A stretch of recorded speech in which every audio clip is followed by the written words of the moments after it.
I think I reacted to the script for the first time with a great deal of sort of enlightened frustration based on, obviously based on living in the current, climate atmosphere, and looking back and realizing that that atmosphere had once before existed when the Richard Nixon administration attempted to stifle or silence the New York Times and the Washington Post through a court order.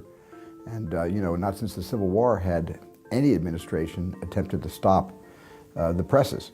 It's not a partisan film, so it touches on government secrets and journalism and the purposes of journalism and responsibilities as well. I didn't need to work on this film to know the power and the importance and the value of honoring our First Amendment. This is absolutely, certainly given our current political environment, a necessary reminder. At its minimum. We don't want to take these rights for granted. We sort of take for granted that they're always going to be here. But in fact, if this case were to come before the Supreme Court tomorrow, I'm not so sure what the outcome would be.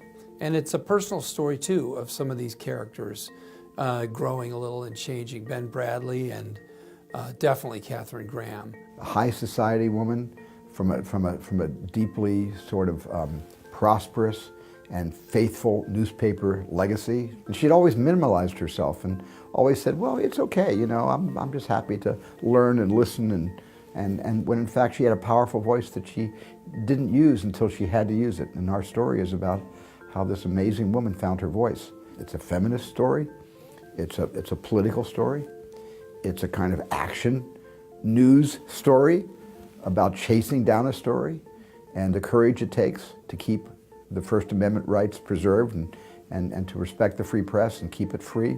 And it's almost like a couple, you get like 3 Spielberg movies for the price of 1.